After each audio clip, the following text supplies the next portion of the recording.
Irmãos, atentem para o início do verso 5, que diz: não te encurvarás a elas, nem as servirás. Num tempo como o nosso, onde a irreverência é reverenciada, uma grande contradição, né? A irreverência é que é reverenciada. É difícil nos mantermos atentos a certas regras que nós devemos ter, que não são meramente regras de etiqueta, não são regras simplesmente de educação, mas são regras que, do ponto de vista social, deveriam ser gravemente atentadas, mas ainda do ponto de vista espiritual são extremamente importantes. Deus se importa, irmãos, com o nosso coração, é verdade.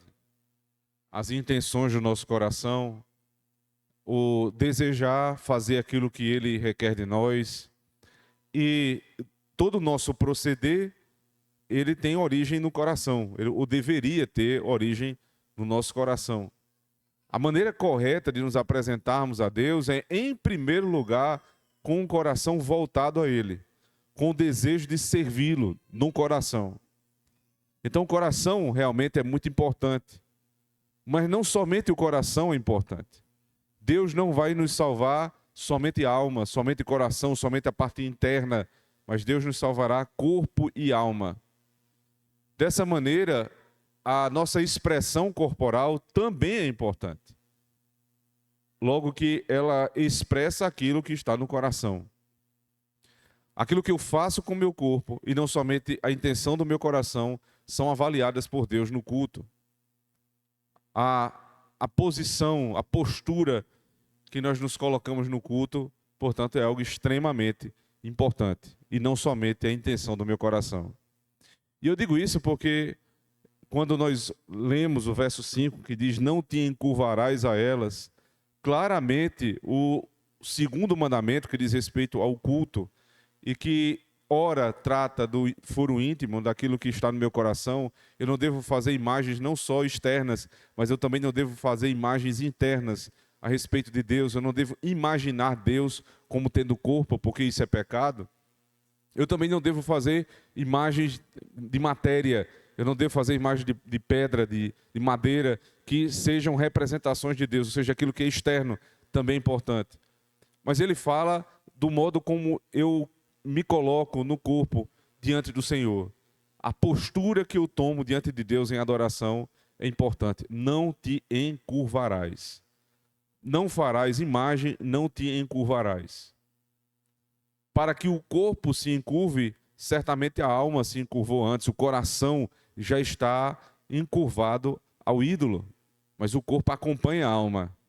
Se isso é verdade no que diz respeito à falsa adoração, deveria ser verdadeiro também no que diz respeito à verdadeira adoração. O nosso corpo precisa acompanhar o nosso coração durante o culto.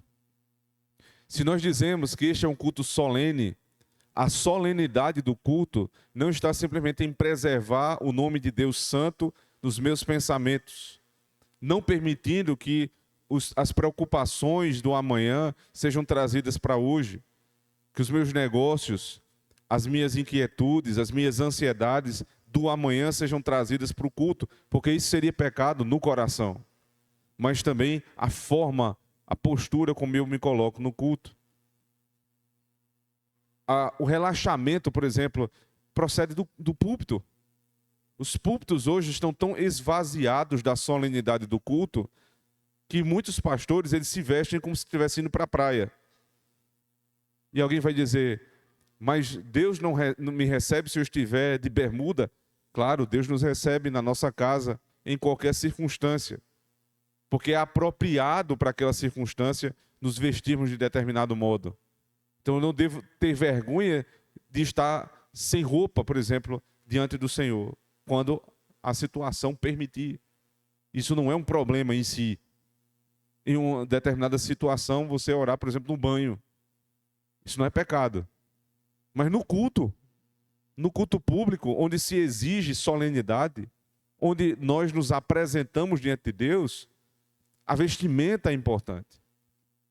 Não precisa ser a vestimenta mais cara, Não precisa ser a vestimenta de marca, mas ela deve estar em acordo com a solenidade. Porque nós não nos apresentamos diante de um juiz de bermuda.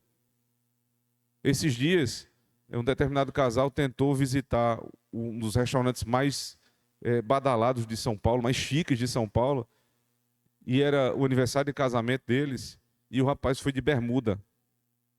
E o site do restaurante deixava claro que não era permitido aquele traje no restaurante, e eles voltaram. E um dos garçons, com pena, emprestou uma calça para o sujeito, e ele vestiu uma calça do garçom, que não era o seu número, para poder entrar no restaurante. Olha, um restaurante tem zelo pelo ambiente sofisticado que criou, pela marca que criou, a ponto de não deixar que a vestimenta possa corromper a sofisticação daquele recinto. Imagine chegar na presença de Deus de maneira descuidada. Então passarão os céus e terra, irmãos, mas a palavra de Deus não passará. Passarão os tempos, as modas, mas aquilo que Deus nos ensinou permanecerá de pé. O culto é solene. A postura que nós devemos ter no culto é de acordo com a solenidade do culto. As palavras proferidas do púlpito, elas não podem ter elas não podem ser exatamente iguais àquelas palavras que nós usamos nas nossas conversas particulares. Então, a linguagem do pastor, ainda que seja uma linguagem mais popular possível para que todos entendam, não é exatamente a linguagem que nós utilizamos em conversas comuns. A vestimenta do pastor traz a solenidade do culto, para que seja uma referência para a congregação, para que a congregação lembre-se que desde o momento em que eu vou escolher a roupa para vir para a igreja, a solenidade do culto está envolvida. Eu estou me apresentando diante do Deus justíssimo e santíssimo. As mulheres, com toda a modéstia, né, e os seus bons costumes, vão separar uma roupa adequada para si e para os seus filhos. Os homens, também de maneira adequada com a ocasião, vão separar roupas que demonstrem a solenidade do culto. E isso sem excentricidade, irmãos. Eu não estou dizendo aqui para os irmãos virem de paletó e gravata no próximo domingo. Não é isso. Mas só reforçar que Deus verdadeiramente se importa com aquilo que é externo. Nós também devemos não somente nos preocupar com a vestimenta, mas com a postura em si. É muito comum, pelo tempo que vai passando meia hora, 40 minutos, uma hora e meia de culto, e você vai naturalmente relaxando, escorregando pela cadeira. E nós devemos nos lembrar que nós estamos diante do Senhor dos Exércitos. Lembrar o nosso corpo onde nós estamos. Lembrar os nossos filhos onde eles estão. Treiná-los para que eles se comportem bem. E é claro que isso é um processo. As crianças menores, elas vão ter um pouco mais de dificuldade. Mas o trabalho das mães, nesse momento, é treiná-los para que aprendam a reverência do culto. Façam isso desde casa, irmãos. Não permita que seus filhos se assentem à mesa de qualquer forma. Existe uma postura, um mínimo de roupa que é necessário para se sentar à mesa. A forma como eles vão se sentar, como eles vão se conduzir durante a refeição. Mais uma vez, sem excentricidade, sem exageros, mas com o equilíbrio necessário para cada ocasião. Porque Deus requer de nós uma postura, não somente do coração, mas também do nosso corpo. Cristo vai salvar não somente a nossa alma, mas salvará também o nosso corpo. Sadraque, Mesaque e Abdenego, eles se recusaram a se encurvar, a adorar o Deus falso. E eles foram lançados na fornalha. Poderia ser